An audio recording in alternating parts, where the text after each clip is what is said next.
नमस्कार, मी स्वप्नाली. यशराज प्रोडक्शन आणि द्वारकादास श्यामकुमार प्रस्तुत महाराष्ट्राची नवदुर्गा या विशेष भागामध्ये तुम्हा सर्वांचं स्वागत आहे.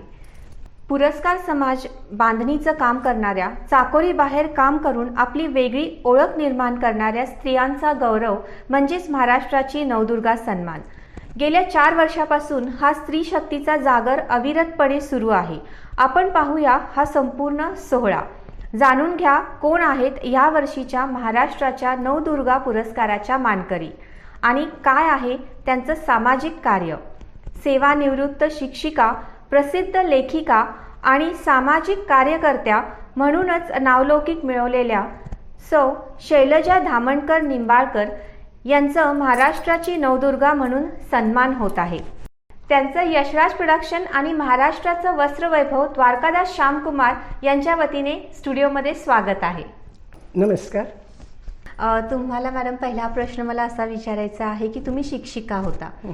ठाणे मुंबईतील शाळेत तुम्ही नोकरी केलेली आहे. हे दिवस आठवले की तुम्हाला कसं वाटतं आणि काय सांगाल तुम्ही ह्याबद्दल? या मोकरू नाखवा हायस्कूल या शाळेमध्ये मी 26 वर्ष सर्व्हिस केली आणि ते दिवस खूप आनंदाचे होते. अतिशय वेगवेगळे अनुभव मला मिळाले आणि ह्या शाळेनं मला खूप आनंद, समाधान आणि अनुभव समृद्ध देऊन खुश केलेलं एकदम. तर अशी ही माझी शाळा. तर ही शाळा होती, मी ज्या परिस्थितीतून लहानपणापासून वाढले त्याच्यापेक्षा अत्यंत भिन्न अशा वातावरणामध्ये इथली मुलं वाढलेली आहेत. माझं लहानपण अत्यंत श्रीमंतीत गेलं. मी अत्यंत लाडा कौतुकात वाढले आणि मी ह्या ज्या शाळेत लागले नाखवा हायस्कूलमध्ये, तिथे मुलं जी होती तो कोळी समाज जास्त होता आणि शिवाय अत्यंत गरीब परिस्थितीतली मुलं इथे शिकत होती. अगदी धुणं भांडी करणारी किंवा गवंडी काम करणारी, अत्यंत गरीब परिस्थितीत राहणारी मुलं इथे होती. तर ती आधीच घरी खूप गांजलेली असायची आणि आम्ही जर त्यांना शाळेत अभ्यास का करून आला नाहीस असं विचारलं आणि शिक्षा केली की ती एक मुलगा मला रागावून म्हणाला, आम्हाला घरी मारझोड करता, इथे आल्यावर तुम्ही तेच करता. ते वाक्य मला इतकं मनाला लागलं, मला खूप वाईट वाटलं. अरे आपण ह्यांची दुःख काय जाणतोय, आपण खूप श्रीमंतीत वाढले. त्यांच्या घरी आम्ही गेलो होतो जनगणनेच्या वेळी. त्यांच्या घरची परिस्थिती पाहून इतकं मला वाईट वाटलं, अगदी रडू आलं, ऊर भरून आला.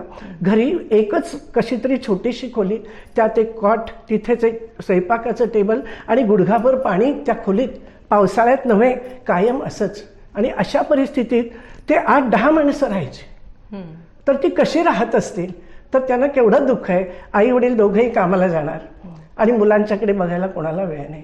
आणि मुलं काय शिकतायत का, काय उन्हाळक्या करतायत हे बघायला सुद्धा वेळ नाही. काही काही वेळेला त्या मुलींना तर सगळं आई वडिलांना मदत करायला लागायची.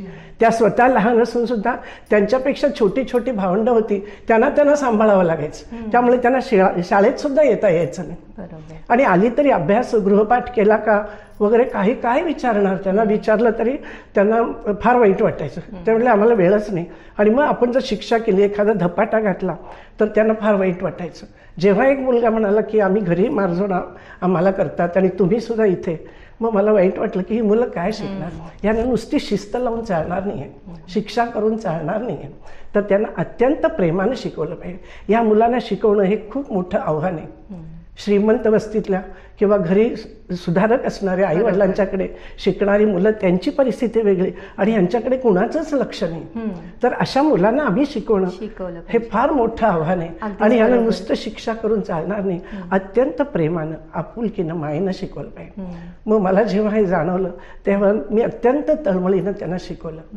माझं हेच ध्येय होतं की ह्या मुलांना शिकून मोठं करायचं. अर्धवट त्यांनी शिक्षण सोडून देता का. पुढे तुम्हाला असं विचारायचं आहे की तुम्ही शिक्षिका बनला, हे तुमच्या आई वडिलांचं स्वप्न होतं की तुमची इच्छा होती? आमच्या घरात कोणीच शिक्षिका झालेली नाही, शिक्षक किंवा शिक्षिका. तर माझी तीव्र इच्छा होती की मला शाळेतच नोकरी करायची आणि मुलांनाच शिकवायचे. मला बोलायची मुलांशी किंवा कुठल्याही सर्वांशी, अगदी लहान थोरापासून सगळ्यांच्याशी मी अत्यंत मिळून मिसळून वागते. वयाचं कुठेही बंधन नाही, पण मला अतिशय आवडतं गप्पा मारायला. मी त्यांच्याच वयाची होऊन त्यांच्याशी गप्पा मारते आणि इतकं त्यांच्यावरती मी प्रेम करते की त्यांना वाटतं की ह्या आपल्याच आहेत. अगदी मस्त.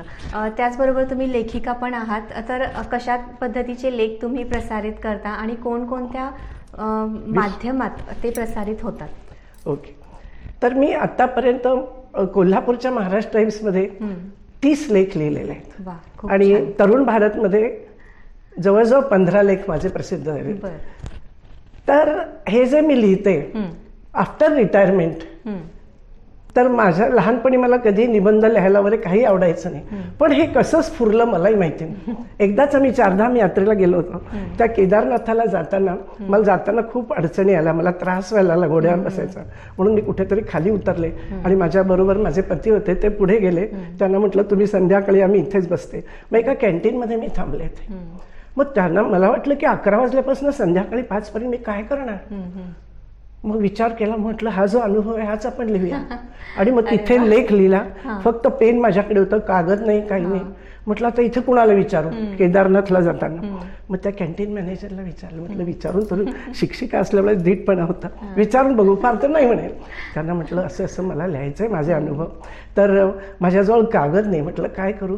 त्यांनी लगेच त्याच्याजवळ रजिस्टर होतं, त्यातले कागद फाडून दिले मला आणि म्हणाले इथे आरामात लिहित बसा.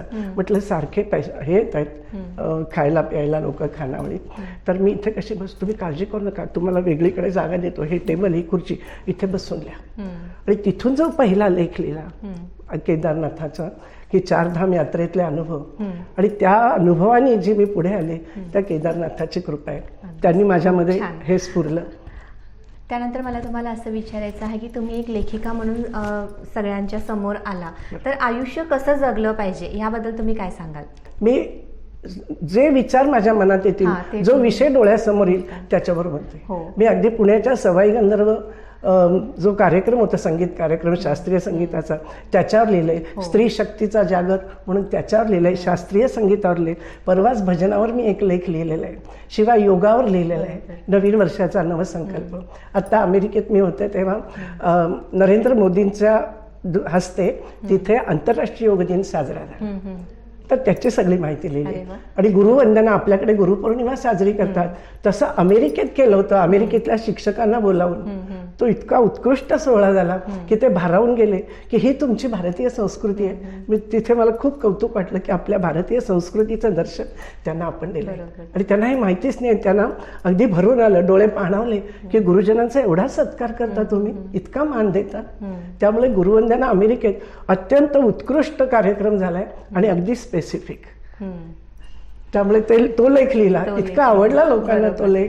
असं वेगवेगळ्या विषयावर लिहिते, कुठेही गेले की मला वाटलं की अरे ह्या विषयावर आपण लिहिलं पाहिजे. त्यामुळे तिथे नवीन काहीतरी स्फुरतं, मग त्याच्यावर जरा विचार करायला लागतो, अभ्यास करायला लागतो, आणि मग मी लिहिते. जसं भजनावर लिहिलंय, पूर्ण शास्त्रीय, मी हिंदी संगीत विशारद आहे, त्यामुळे शास्त्रीय संगीताची मला माहिती आहे. तर त्यांनी तरुण भारतचे संपादक आहेत, ते म्हणाले की तुम्ही शास्त्रीय संगीतावर लिहा. म्हणून मग तो अभ्यास करून होता थोडासा अभ्यास, पण लेख म्हणून द्यायचा म्हटलं त्याला आणखीन सखोल अभ्यास केला पाहिजे. पण पुढचा प्रश्न मला तुम्हाला हाच विचारायचा आहे की धार्मिकतेकडे तुमचा कल कसा आहे आणि त्याबद्दल तुम्ही म्हणजे कसे उत्साही आहात त्यामध्ये? माझा देवावर संपूर्ण विश्वास आहे, पूर्ण श्रद्धा आहे, पण माझ्या हातून देवाची पूजा अर्चा किंवा फारसं असं काही केलं जात नाही. पण मला एवढंच माहिती आहे की जो दीन दुबळ्यांची करीतो सेवा, देवतेथेची जाणावा, साधुत्वाची ओळखावा.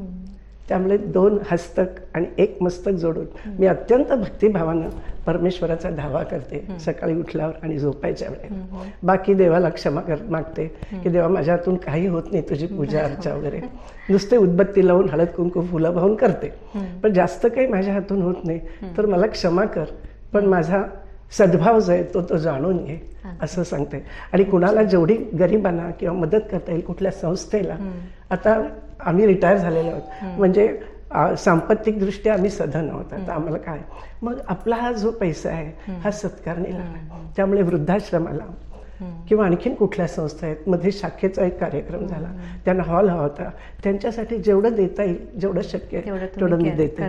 कोण गरीब शेजारी पाजारी कोणी गरीब असतील किंवा आपल्याकडे कामाला येतात बायका वगैरे, त्यांना खूप गरज असते पैशाची, आणि आपण 1 महिनाभर आली नाहीस ना मी तुला पगार देणार नाही असं नाही म्हणत. महिनाभर ती आजारी होती, तिला पैसाच नाही, तर ती कशी काय, रोजच्या अर्ध्या लिटरची पिशवी, तिला त्याचे पैसे जमवायचे तर बाजारात जाऊन तिला मोड वगैरे विकायला लागतात, भाजी वगैरे विकायला लागते. मग अशाला मदत करणं बरोबर. हीच माझ्या दृष्टीनं परमेश्वराची खरी सेवा. अगदीच मी ह्यावरती तुम्हाला पुढचा प्रश्न विचारणार आहे की तुम्ही तुमच्या आयुष्यात एकदम आनंदी आहात, आत्ताच तुम्ही सांगितलं, तर यामागचं नेमकं गुपित काय आहे आणि याबद्दल तुम्ही आपल्या प्रेक्षक वर्गाला काय सांगाल? मी म्हणजे तशी काही खूप मोठी नाही आहे, आता मला इथे सन्मान दिला आहे म्हणून मी आपली सांगते. एक तर शिक्षिका आहे आणि लहानपणापासून मी अशा संस्कारात वाढलेले आहे. तर माझे वडील 100 वर्षापूर्वीचे मुंबईच्या ग्रँट मेडिकल कॉलेजचे MBBS डॉक्टर होते. त्यामुळे घरात सुशिक्षिततेचं वातावरण होतं आणि त्यांचा स्वभाव असा होता की जे गरीब पेशंट यायचे त्यांना ते मोफत सेवा पुरवायचे. अरे वा, छान. आणि आमचं घर मोठा बंगला आहे, माझं माहेर हुबळीला आहे. आम्ही घरात 10 माणसं होतो. त्यामुळे सगळ्या कामवाल्या वगैरे यायच्या, त्यांच्याशी प्रेमाने वागायचं, त्यांना मान द्यायचा, त्यांचा अपमान करायचा नाही की कामवाले आहेत, नोकरदार आहेत, कसंही बोला, वाटेल तसं बोला, त्यांचा अपमान करा. कोणीही कधी केलेला पाहिला नाही, मला कोणी शिकवलं नाही घरी की अशी तू वाग. पण आई वडील कसे वागत होते हे बघितलं. आणि एवढ्या 10 माणसांच्या घरात कसं एकमेकांशी प्रेमानं वागायचं, नाती कशी जपून ठेवायची, नात्यात गोडवा पाहिजे, पैशापेक्षा माणूस मोठा आहे. हो, अगदीच. हे तुम्ही आत्तापर्यंत जपलंय आणि हेच त्याचं एक गुपित आहे म्हणायला काही हरकत नाही आहे. म्हणजे तुम्ही आनंदी आहात, इतरांना सुद्धा तसंच, म्हणजे तुम्ही एक संदेश सुद्धा ह्यातून दिलेला आहे की प्रत्येकाने माणसं सांभाळली पाहिजेत, पैसा संपत्ती ह्यापेक्षा माणसं आणि नाती सांभाळणं खूप महत्त्वाचं आहे. महाराष्ट्राची नवदुर्गा हा पुरस्कार तुम्हाला जाहीर झालेला आहे, तर याबद्दल तुम्ही आपल्या प्रेक्षकांशी थोडासा संवाद साधावा असं मला वाटतं. प्रेक्षकांना, विशेष करून महिलांना मला मुद्दाम म्हणून असं सांगायचं आहे, संदेश द्यायचा आहे की नेहमी पॉझिटिव्ह राहा. बायकांची घरातली कामं कधीही संपत नाहीत आयुष्यात. घरात शिरलं की सुरू, झोपेपर्यंत. बरोबर. पण त्याच्यातूनच थोडासा आपण विरंगुळा केला पाहिजे आपल्याला. शिवाय पॉझिटिव्ह राहायचं आणि स्वतःच्या छंदासाठी वेळ काढायचा.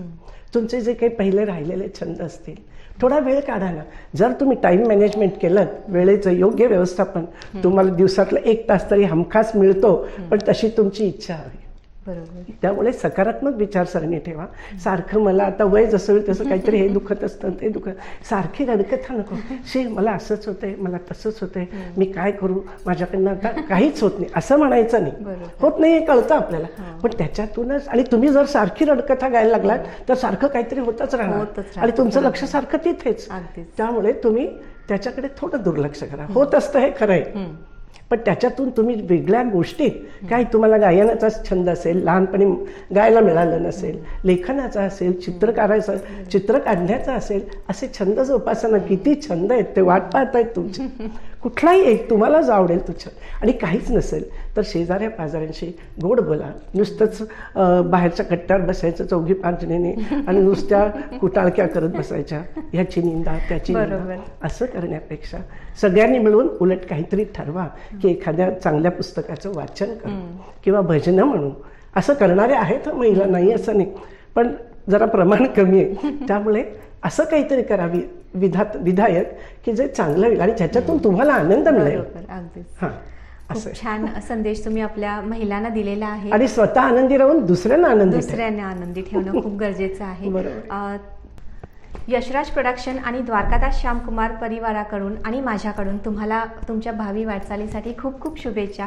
तुम्ही इथंपर्यंत वेळ काढून आलात, तुमच्याबद्दल आम्हाला सांगितलं, इतका छान संदेश तुम्ही आपल्या महिलांना दिला, त्याबद्दल खूप खूप धन्यवाद. मी मनापासून धन्यवाद मानते. आणि यशराज प्रोडक्शन आणि द्वारकादास श्यामकुमार या परिवाराकडून मला बोलावल्याबद्दल त्या सगळ्यांचे अगदी मनापासून, मनःपूर्वक खूप खूप खूप आभार. धन्यवाद. हरिओम.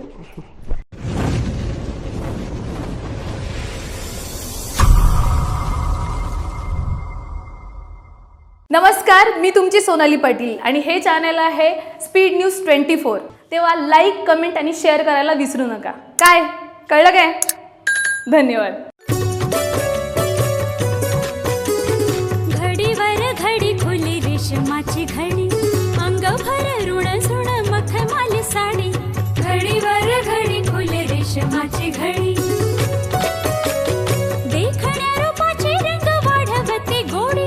निळ्या निळ्या नभावर चांदण्यांची खडी, झगमग उसळला लडीवर लडी. लाखामध्ये शोभणार मीच फुल झडी, घडीवर घडी खुली रेशमाची घडी. द्वारकादास श्यामकुमार. दुल्हन साडी, लेटेस्ट डिझायनर साड्या, कॅटलॉग कलेक्शन साड्या, काठा पदराच्या नवीनतम साड्या, डिजिटल प्रिंट साड्या, बनारसी शालू, पैठणी यासारख्या पारंपरिक साड्या. लग्न बस्त्यासाठी महाराष्ट्राचे प्रथम पसंतीचे नाव द्वारकादास श्यामकुमार. महाराष्ट्राचे वस्त्रवैभव. लक्ष्मी रोड, लक्ष्मीपुरी, कोल्हापूर. घडीवर घडी फुले रेशमाची घडी